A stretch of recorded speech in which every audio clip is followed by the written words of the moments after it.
Simon Drake was dressed like the man at the front, a white shirt and slacks, only his was open, revealing a t-shirt of the band, The Strokes.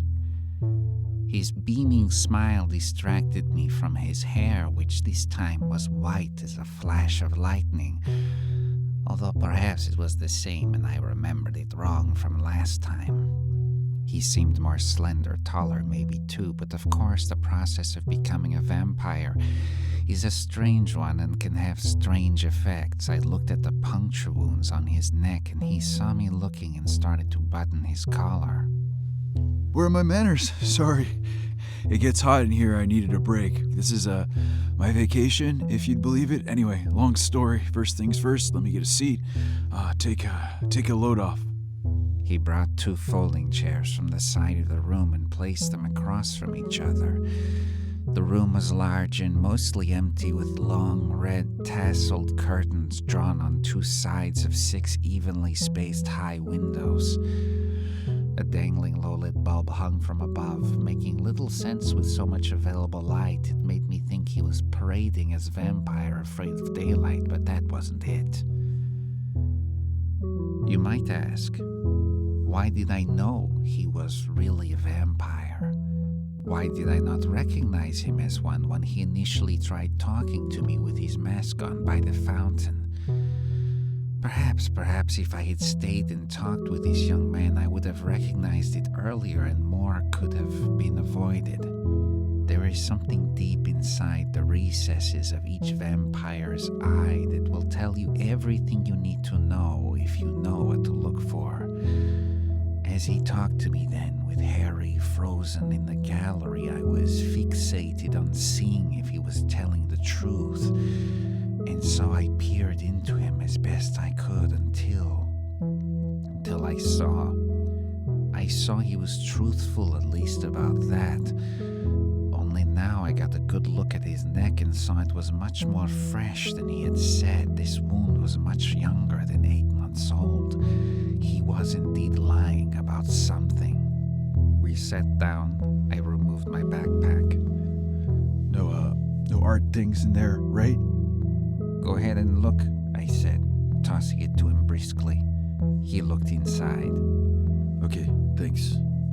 Cute bag. No offense. I like it. It's kind of punk rock. He slid it back. I said. How much do I owe you? What? Oh, I said, I do not need your money. I would only like to see Harry. I get it. We'll get to that. But please, how much is only fair? I forget, I said. 70 or something. He handed me 100. There, for your trip. No, maybe make it 200 for your troubles. Not that they aren't worth more, but anyway. I shoved the money into my pocket. Awkward silence as we stared at each other. I took in his youth, his inexperience, but also I could see a person who had been shattered in a mysterious way, but perhaps not by Harry. We have this thing called theory for theory, he said commandingly. It's a process in my community when 2 people have a disagreement. Now, I'm not saying we necessarily do, because I have nothing against you. I've heard good things, but anyway, would you like to try? I have no idea what you're talking about, Mr. Drake. I tried not to say too condescendingly. Basically, I ask a question, you ask a question, back and forth. Only you have to have an answer. You try to figure something out. It's tit for tat. I figure there's something I want to know, and there's something you want to know. Like, well, you've already asked the question. Okay, I said. Where is Harry? So I will answer, but that's the only question I'll hold for last, okay? Else I don't get anything out of it. Is that a deal? So yeah, you're the guest, so start with another question. Please, when you're ready, of course. I looked again around the room. There was nothing to look at really, but I wanted a moment to stop looking at his eager, naive face. What is this place? I asked. This place? This isn't like anywhere important. It's a temporary location for AAI, which stands for the Anti-Aging Institute. I work at places like this sometimes. We have lots of locations.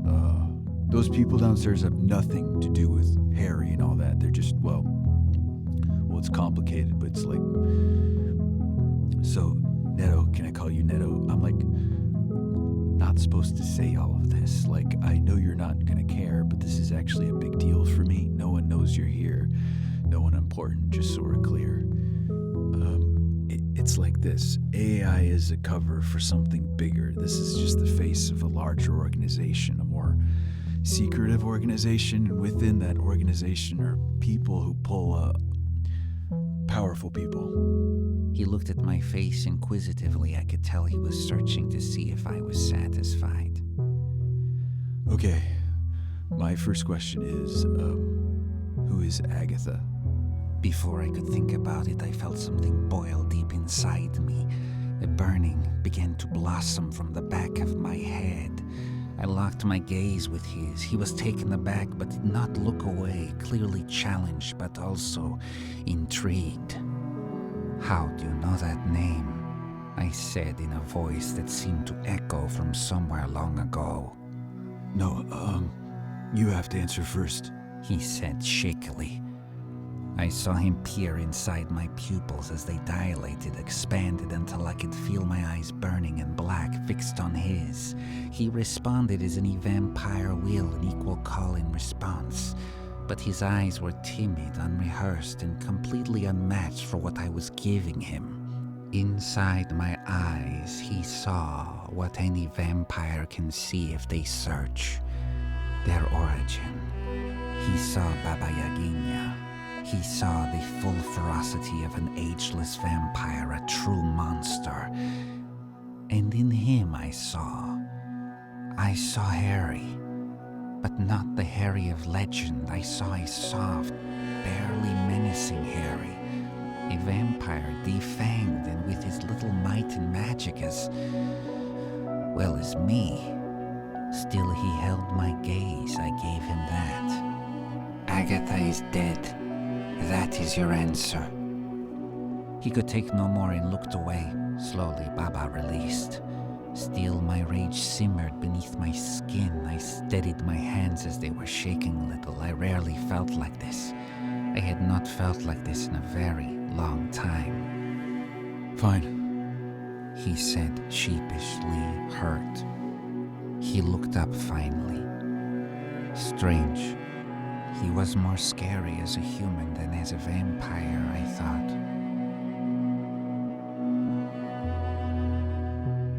It was my turn then, I supposed. I obviously could not ask where Harry was yet. He needed more from me. "Who is the woman with the red umbrella?" Who? I don't know who you're talking about. "She came to my apartment, stood outside. She was with you at the gallery, left an umbrella in the pawn shop." Oh, you mean my grandma.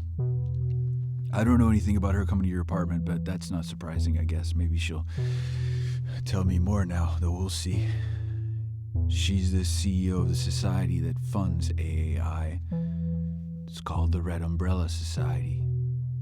Why Red Umbrellas is a longer story. She took over duties after my grandfather passed a decade or so ago. He started everything. He was a brilliant man, a genius. My grandma continues his teachings, but she's more hands-on, less, I don't know. She raised me, taught me most everything I know. She's a good person, an ethical person, like you, so we're told. "Not like Harry," I interrupted. "Sorry, I know, not my turn." It's fine. Hopefully that was satisfying to your question. Okay. What is the urge? I said. I thought for a moment. Harry had presumably been his mentor, but not spoken to him about the urge. His lies were unfolding. Still, he was insecure, and I could see underneath his vulnerability that perhaps he was asking for help. He was going through the changes. The urge, put simply, is what makes some humans into vampires. Obviously, he wanted more. That was the game. Fill his cup, he fills mine, tit for tat. It is a mysterious thing, and, Of much debate and disagreement, maybe. Another way to say it is that it is an urge to be immortal, but that is also too general. It is an urge to express something that cannot be expressed in one lifetime. The urge is also a curse. As much as one is blessed with immortality and thus opportunity to accomplish what one wants, one is also impeded from accomplishing it by that very thing. Well, according to me, according to some. Say more, please. The urge can also do with whatever powers you have. If you have been bitten 8 months ago, then some of your powers should be well visible to you. Not every vampire has equal powers. Our powers are often linked to our individual urge. I am an artist, and so you saw my powers at play in the gallery with Harry. I knew my next question. I do not know what the urge is for you, young man, but whatever it is, it may correlate to your powers. It is also what we call sometimes our need for blood, which you say is not strong in you. It was never strong in me either. There is perhaps a correlation there too. I could go on, but perhaps that is enough. The young man was rapt. He nodded appreciatively. What did you do to Harry in the gallery? Well, the short answer is I don't know. I didn't know exactly how he'd react. We took a chance. It wasn't anything I did. It's technology, as I'm sure you guessed. One that I've been developing with my grandma and some outside help for some time. There are people who harness it better than we do, or so I'm told. All I do know is that it's not lethal, at least not what we have. Debilitating maybe, but not lethal. I know what you're thinking. If we're both vampires, why aren't we affected either? Well, we had tested it before. Gave me a pretty bad buzzing in my ear, pretty horrible headache. I still have it now. Actually, it kind of goes in and out, but that's what I get, huh? Don't think I'm not being punished, Neto. I know I'm not perfect, and I know a lot about punishment. What about you? No buzzing, no headache? I shook my head no. Good, that's good. He got up and went behind a small desk and got out a pitcher of some liquid from a small fridge. He procured 2 cups. Iced tea? It's hot in here. Stupid, right? No air conditioning. I'd open a window, but they can have pretty good eyes and ears sometimes. It's not that anyone's here, but like I said, I'm breaking some rules by seeing you like this. He poured me a glass of iced tea and I drank, overly sweet but refreshing. I waited for his question. What if I don't have any powers? I finished the iced tea and put the cup on the ground. Is immortality not power enough, Mr. Drake? No, not all vampires find their powers easily. When you get older, you will have the power to age yourself. That is a given, but it will only come with age, with vanity. Every vampire has some ability or other, but they are discovered sometimes much later. It's not something to worry about. I would think Harry would have mentioned to you with all of this, but perhaps... I looked away. I thought about how it would have been nice to have a mentor. Not Baba Yaginya. She was from an age without such things. Harry, I do not know. Probably did not have anyone either. It occurred to me that this young man was asking me all the questions a young vampire would ask a mentor, who had clearly not been Harry. Go ahead. Ask. I looked at him. His mask was trailing off his face. I pitied him. If he had a splitting headache, here was a more pathetic vampire than I had ever been. Why did Harry bite you? He finished his drink, got up and filled it some more. He liked theatrics, this one. Was he trying to be a villain or asking to be released from a role he had not chosen? I've had a long time to think about this. Maybe I had a choice, or maybe it was chosen for me. That's something I struggle with. What responsibility I have for anything I do, you know. This has been a plan put into motion long before I was born. As soon as I started my education, I knew that I had a mission. That mission would be revealed to me. I didn't know if it would happen when I was 18 or when I was 80. That's what I was raised to believe. Apparently, Harry was always the ideal mark. Harry, I've been raised to believe, is one of the enemy, one of the bad ones, but Harry was very different when I met him. We've known about you and the Urge and other things in general terms for a long time, by the way, from mostly old manuscripts. We have an interesting library, maybe I can show you sometime. Anyway, you have to understand that part of me, as much as I believed in what I was taught by my grandfather and my grandmother, part of me was scared that I was going to be killed when I met Harry, that he was a monster, a serial killer, I'd be chopped to bits and lost in the canyons. But as soon as we tailed him a little and put the plan in motion, I started to understand that all of it wasn't maybe true. Then, all I was left with was whether he was an actual vampire or not. If he isn't, then... Oof, it hurt like hell. But you know. So yes, I lied. Makes me sick when I do, by the way, all of us. Ethics is what matters the most to us. We don't believe in lying, but we do so in extreme cases. Special dispensations, my grandpa called them. He peered out a curtain for a moment, lost in thought. He looked on the precipice of discovery. My allegiance has always been to my family, to our people. They know you're isolated. They want to keep any rescue efforts away. Sources say you're not sympathetic to other vampires. Sources also say you're not a threat. They'll be watching you, but trust me, they're too occupied right now with other things. The only thing I wanted to meet you. Harry didn't tell me about you. This is all the truth now. We knew of you, but not through Harry. I just learned the name Agatha through some paintings of you and her at his place that he was fond of. I'm curious, but I get it. She's off limits, huh? We crossed gazes, and again he looked away. Well, I guess we're almost at the end, maybe. You can feel it when we do tea for tea. We start to get at the truth, and we get at the truth because we trust each other, maybe a little more. What do you think? I nodded. Maybe I tried to indicate in the slight affirmative. Did Harry do a lot of bad things? All the legends? I do not know what you have heard, I said. But yes, Harry was a fearsome vampire. He no doubt did some bad things, but he did many good things too. If you live long enough, young man, you will not be that different, perhaps. I do not know. But you've never done any of that, right? Sorry, it's not my turn. I shook my head to indicate it's fine. It's difficult to understand, but I think the absence of good is sometimes worse than the presence of evil. I have not done much damage in my lifetime. I have broken some hearts, but I'm not responsible for too many lost lives. But I also have not contributed to much either.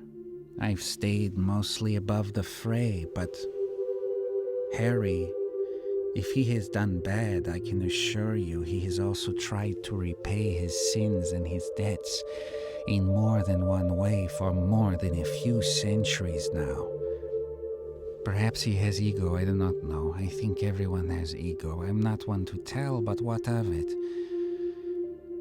He was known as a pirate, but they are simply outcasts, and perhaps we're all outcasts, Mr. Drake, and simply respond to our banishment the best we can. I took in his expression. I could see him reading me. Reading me for manipulation, perhaps, yes. Yes, it was true. I would hope to use his vulnerability against him, but this was not the way. We looked at each other, pained. He waited for my question. Finally, he answered. I'll take you to him. Only you, no one else. There is only me, I responded, mostly truthfully.